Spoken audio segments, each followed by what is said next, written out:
Okay, so Vega Jewelers varu presenting the bouquet. నమస్తే విజయవాడ. నమస్తే.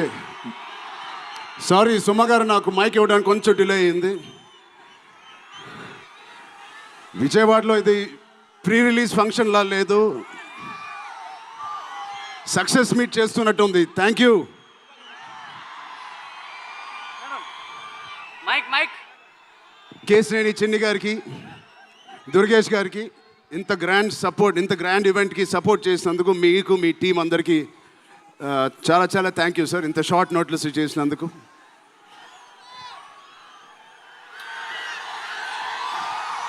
విజయవాడ అసలు మీ అందరి మధ్యలో ఇక్కడికి వచ్చి చేసుకున్నందుకు మీ అందరికీ థ్యాంక్ యూ సో మచ్. చాలాసేపు నుంచి వెయిట్ చేసినందుకు. ఇంత హీట్లో షర్ట్ అంతా మొద్ద అయిపోయింది అందరికీ. బట్ ఈ హీట్ని, ఈ ఎనర్జీని చాలా ఇంతసేపు ఎంజాయ్ చేశాం. విజయవాడలో చేయాలనుకున్నాం. ఎప్పుడైతే డిసైడ్ అయ్యామో నేను సతీష్ గారికి చెప్పాను, ఇది మా లక్కీయెస్ట్ సిటీ. నాన్నగారికి కానీ మాకు ఖైదీ నెంబర్ 150 కూడా ఇక్కడే చేసాం, ఇందిరా కూడా ఇక్కడ చేసాం. సో ఆ లక్ని కొంచెం మేము ఇంటికి తీసుకెళ్దామని ఇక్కడికి వచ్చాము. మీ అందరికీ, తమ్ముళ్ళకి, ఇక్కడ ఉన్న అన్నయ్యలకి, వచ్చిన అక్కలకి, చెల్లెలకి, మీ అందరికీ పేరు పేరున థ్యాంక్స్. అలాగే టీవీలో చూస్తున్న మా అభిమానులకి, వాళ్ళందరికీ చాలా థ్యాంక్ యూ. సరే, పెద్ది అన్ని విజువల్స్ చూశారు మీరు. పెద్ది ఎన్నో కథలు వింటూ ఉంటాం ఆర్టిస్ట్గా. కొన్ని కథలు విన్నప్పుడు నచ్చుతాయి, కొన్ని కథలు విన్నప్పుడు ఆశ్చర్యపరుస్తాయి. బట్ పెద్ది అనే కథ మాత్రం విన్నప్పుడు ఎక్కడో గుండెలో నా హృదయానికి చాలా దగ్గరగా హద్దుకుని ఉన్న ఒక కథ. ఇలాంటి కథ మా నాన్నగారు చెప్పినట్టు 10 సంవత్సరాలకు ఒకసారి వస్తుందేమో ఇలాంటి కథ. అలాంటి కథ నాకు వచ్చినందుకు ఫస్ట్లీ నా సుకుమార్ గారికి, బుచ్చిబాబు గురువు గారికి నేను మనస్ఫూర్తిగా థ్యాంక్స్ చెప్పుకుంటున్నాను. నా దారిలో, నా ఈ సినిమా జర్నీలో నాకు ఇలాంటి ఒక కథ ఇచ్చినందుకు. ఇది నా లైఫ్ లాంగ్ నా సినిమా లైబ్రరీలో వన్ ఆఫ్ ద టాప్ ఫిల్మ్స్గా నిలిచిపోతుంది. పెద్ది చాలా చేసింది, నన్ను వ్యక్తిగతంగా ఒక మంచి దారిలోకి మార్చింది. ఒక యాక్టర్గా నాకు చాలా సాటిస్ఫాక్షన్ ఇచ్చింది. Love you. అలాగే ఇది నాకు బుచ్చి గారు చెప్పినప్పుడు ఇది ఒక సినిమా స్టోరీ లాగా చెప్పలేదు, ఒక వ్యక్తి జర్నీ లాగా, ఒక ప్రయాణం లాగా ఒక కథ మొత్తం నరేట్ చేశారు నాకు. ఇది మామూలు సబ్జెక్ట్ కాదు, ఇది ఎగిసిపడే ఒక మనిషి కథ కాదు. కిందకి పడిన మనిషి లేచి ఎలా నించుంటాడో అలాంటి కథ ఇది. అందరూ కష్టం గురించి మాట్లాడుతున్నారు. అరే, ఇలాంటి కథ కోసం కాకపోతే ఎప్పుడు కష్టపడతామండి. కష్టంతో చేసిన పని కాదు, చాలా ఇష్టంగా, ప్రేమతో చేసిన పని. ప్రతిరోజు లెగిసి పొద్దునే షూటింగ్ ఎప్పుడు వెళ్ళాలా, జిమ్ చేసి షూటింగ్ ఎప్పుడు వెళ్ళాలా అని అనిపించిన one of the rarest films నాకు. బహుశా ఒక మగధీర కనిపించింది, రంగస్థలానికి కనిపించింది, RRR కనిపించింది, మళ్ళీ నాకు పెద్దిగా అనిపించింది. అలాంటి భావం, అలాంటి ఒక ఎక్స్పీరియన్స్ ఇచ్చిన మా బుచ్చిబాబుకి స్పెషల్గా థ్యాంక్స్ చెప్పాలి. బుచ్చిబాబు ఇది నాకు కథ నరేట్ చేసి ఇంట్లో నిజంగా చాలా ఆశ్చర్యపోయిన, తన బుర్ర ఎలా పనిచేస్తుందో అని. ఇంత అద్భుతంగా రాసి పెట్టుకోండి. ఇండియాలో నంబర్ 4 or 3 టాప్ డైరెక్టర్స్లో బుచ్చిబాబు పేరు ఉంటుంది ఫ్యూచర్లో.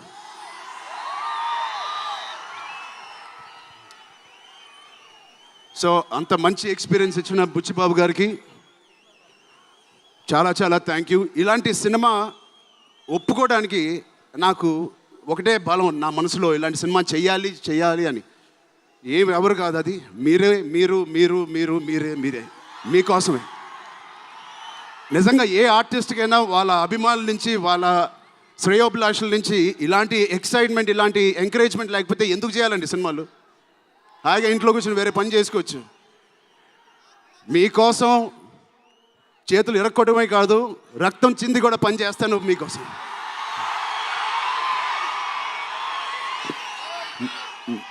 మిమ్మల్ని ఎంటర్టైన్ చేయడం ఒక పిచ్చా, లేకపోతే సినిమాలో మంచి సినిమా చేసి మీకు ఏదైనా ఇవ్వాలని ఒక పిచ్చా నాకు తెలియదు. నాన్నగారు కొడుకు పుట్టినందుకు, కళ్యాణ్ బాబాయ్ గారు ఉన్నందుకు ఇంట్లో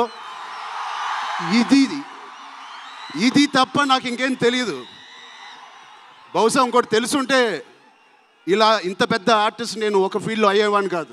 నాకు తెలిసిందల్లా సినిమా సినిమా సినిమా.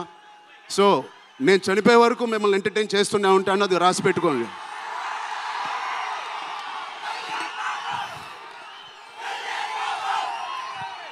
సో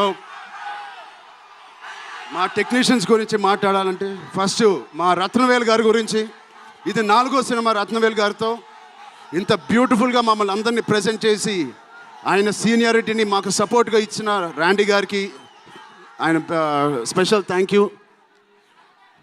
అలాగే పనిచేసిన అవినాష్ కొల్లా గారికి థ్యాంక్ యూ సో మచ్. అద్భుతంగా ఇచ్చారు మా పెద్ద వరల్డ్ని. Naveen Nooli thank you so much, fantastic editing. మిగతా టెక్నీషియన్స్ అందరూ, మా అనంత్ శ్రీరామ్ గారు, బాలాజీ గారు, మా choreographer Jani master, Bosco master, thank you so much. మిగతా సింగర్స్ అందరికీ థ్యాంక్ యూ సో మచ్. మా సతీష్ గారి గురించి చెప్పాలి. మొదటి సినిమా ప్రొడ్యూసర్ లాగా కాదు, ఒక 50 సినిమాలు తీసిన ప్రొడ్యూసర్ లాగా ఆయన దీనికి పనిచేశారు. ఆయన ఒక పెద్ద కన్స్ట్రక్షన్ కంపెనీకి యజమాని. దాంట్లో కూడా ఒక నంబర్ 1 స్థాయిలో ఆయన ఎదుగుతూ వెళ్తున్నారు. ఆయనకి ఏం పని ఇచ్చినా ఇంత చిత్తశుద్ధితో, ఇంత డెడికేటెడ్గా చేయలేదు. ఆయన చేస్తారు. మామూలుగా నేను పనిచేసిన 1-2 ప్రొడ్యూసర్లు టీ తాగి భోజనానికి వచ్చి వెళ్ళిపోతారు. అలాంటి టీ తాగి వెళ్ళే ప్రొడ్యూసర్ కాదు. ఎవ్రీ డే 3 పూటలు అంటే 8 అవర్స్ మాతోనే గడిపినాడు. నాకు ఒక్కరోజు గుర్తులేదు ఆయన సెట్లో లేకుండా.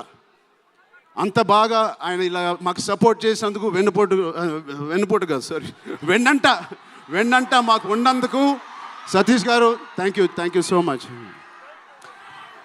అలాగే మా కో ప్రొడ్యూసర్స్ అండ్ ప్రెజెంటర్స్ మైత్రి రవి గారికి, నవీన్ గారికి కూడా థ్యాంక్ యూ. బిఫోర్ యూ వాళ్ళకి కూడా థ్యాంక్ యూ.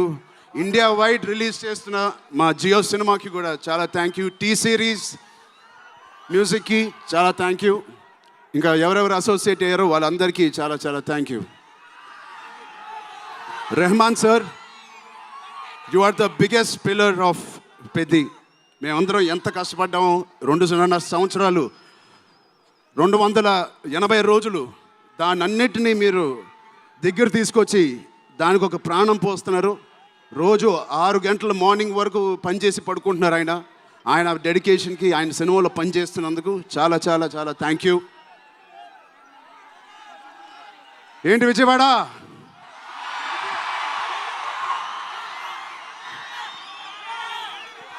ఈసారి ఎవరి పేరు మర్చిపోలేదు కదా నేను.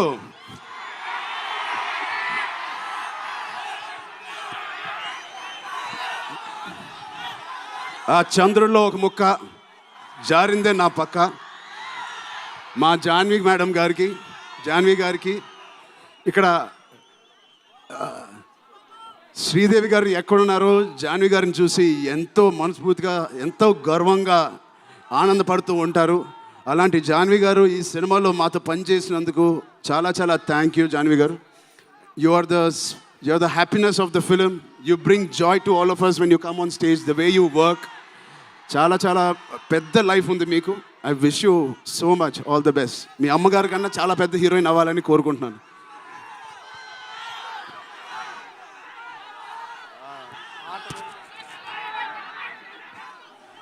సో డేట్ గుర్తుందా? జూన్ 1. మా అమ్మాయిలందరికీ ఒకటి చెప్పేసి వెళ్ళిపోదాం అనుకుంటున్నాను. యాక్చువల్గా వెళ్ళాలని లేదు, ఇక్కడే ఉండాలని ఉంది మీతోనే. Love you. ఎప్పుడైనా ఒక ఆట ఓడిపోతే అది ఆటగాడు ఓడిపోయినట్టే కాదు, ఒక దేశం మొత్తం ఓడిపోయినట్టు ఏ ఆటైనా. అలాగే ఈ పెద్దిగాడు, మీ అందరికి తెలిసి ఆ డైలాగ్ ఉంది, ఆట ఆడలేదు, ఏంటది, పోరాడాడు. అలాగే మీ అందరి ఆశీస్సులతో, దుర్గమ్మ దేవి ఆశీస్సులతో మీ అందరికీ ఉండాలని, మా అందరికీ ఉండాలని, ఈ 4వ తారీఖున వచ్చే ఈ పెద్ది సినిమాకి ఉండాలని, ఈ పెద్దిగాడి ఆత్మగౌరవాన్ని అమ్మ దుర్గమ్మ సాక్షిగా కోరుకుంటున్నాను.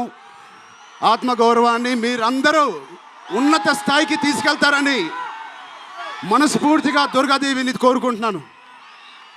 మీరు కూడా చల్లగా ఉండండి, జాగ్రత్తగా ఇంటికి వెళ్ళండి. మీ కుటుంబ సభ్యులు అందరినీ అడిగానని చెప్పండి.